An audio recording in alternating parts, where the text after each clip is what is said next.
大家好，我是彼得，我是嘟嘟。欢迎回来彼得的频道。蛋燕这名称让人有点遐想空间，它是福州闻名小吃，在家里煮来吃不太有难度，错过了也太可惜了。首先，用一个沙葛和一根胡萝卜熬一锅蔬菜汤，沙葛熬汤非常清甜。舅舅，其他料理也能用这方法熬汤吗？可以的，它算是万能高汤，它清甜美味，不含重金属，所以舅舅特别推荐，对于素食者也特别方便。将沙葛与胡萝卜倒入锅内，加2.5公升清水，中小火熬1个小时。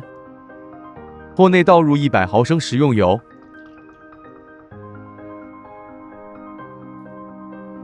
，100克红葱片，中火油炸成有葱酥。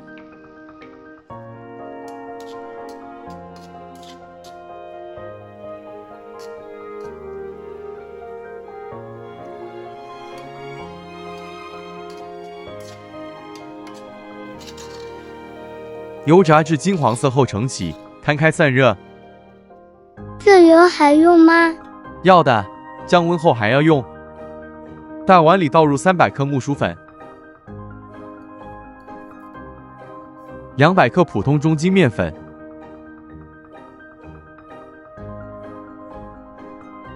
，550克清水分次加入，再拌匀。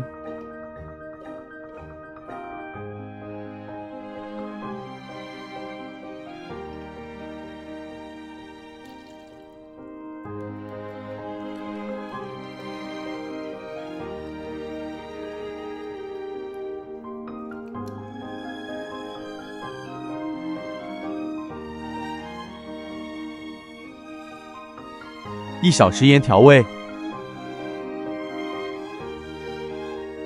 ，50毫升炸葱油，感觉有好多。不会，一会你就明白。接着稍微搅拌，油一直浮在上面，拌不进去，怎么办呢？这你也想到，很好的问题。放心吧，嘟嘟，舅舅还要加入4个鸡蛋，蛋黄里有一种成分叫卵磷脂，它可以让水和油充分混合，会起很好的乳化作用。我明白了，就像妈妈做蛋糕一样，是吗？嘟嘟，你太教舅舅刮目相看了啦。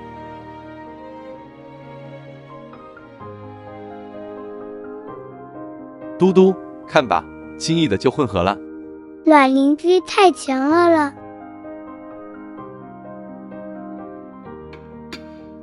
不粘锅内涂上少许的油，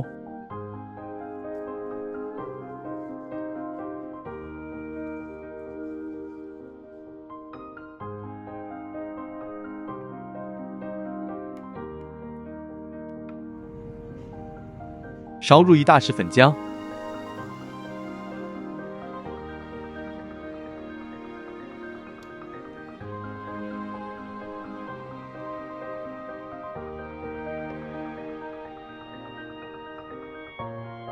将面糊摊成薄片，中低火煎熟。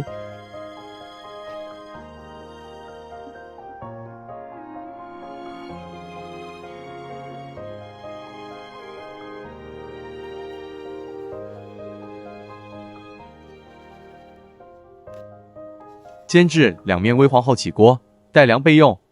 表面有一点焦，就要这样才香呀。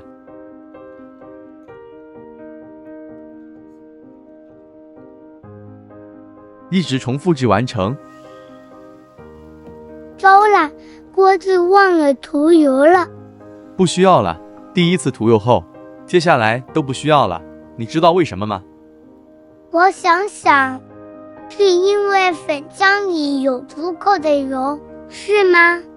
对，所以你现在还会觉得油多吗？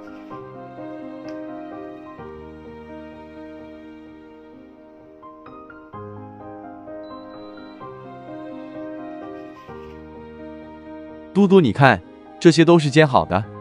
好薄哦。是的，每片的厚度约2毫米，这样的厚度煮了最好吃。所以说，好吃的蛋液，关键是粉与水的比例必须完整。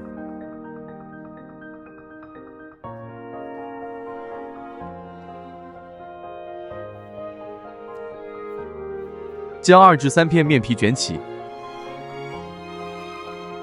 再切成宽约2公分的面条。如果切1公分宽，行不行？这完全是个人喜欢，没有问题。这我就放心了。怎么了？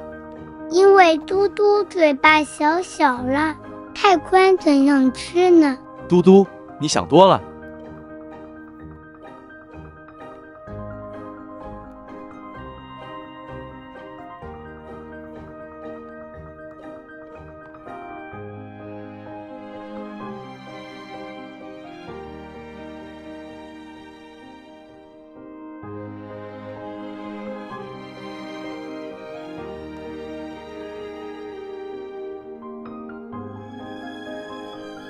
完成后的面条非常 Q 弹，能吃吗，舅舅？能吃，拿去吧。热锅内倒入3大匙葱油，2片姜片爆香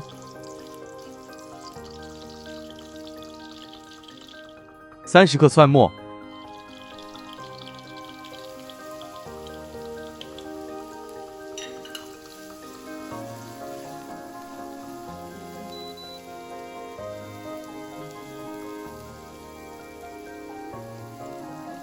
，80克鱼饼切片，再加入3朵香菇，一起炒香。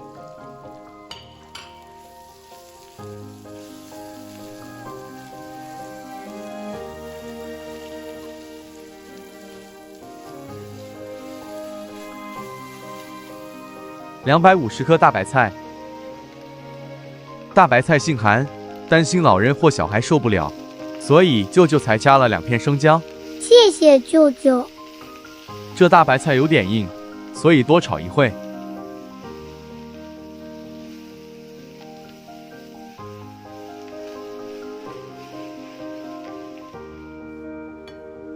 将熬了1小时的蔬菜高汤过滤加入，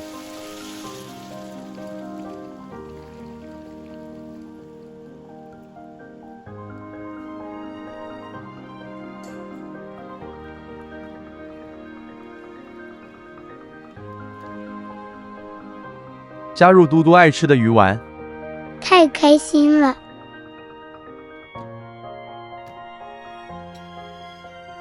煮开后开始调味，2小匙盐，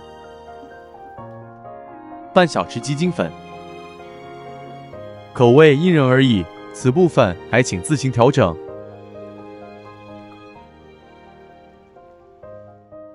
加入适量鲜虾提鲜，这个好，就知道你喜欢。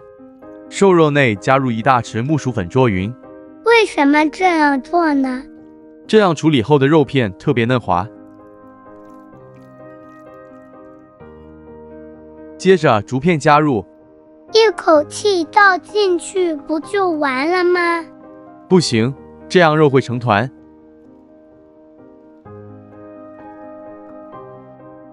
下面了，太好了。是的，面下去就完成了。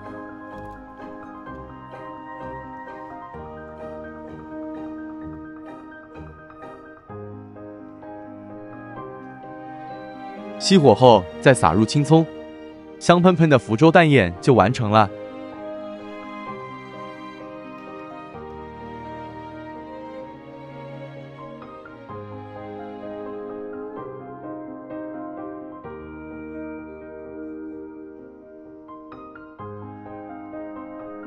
在切片红辣椒内加入少许生抽作为蘸料，加入1点油葱酥就可以趁热享用了。如果爱酸，可加入1点黑醋增添风味。来嘟嘟，好吃吗？很好吃啦。汤很清甜，加了木薯粉的面条，口感有别于板面，特别弹牙，又因为时间熟，吃起来特别香。舅舅，再来1碗。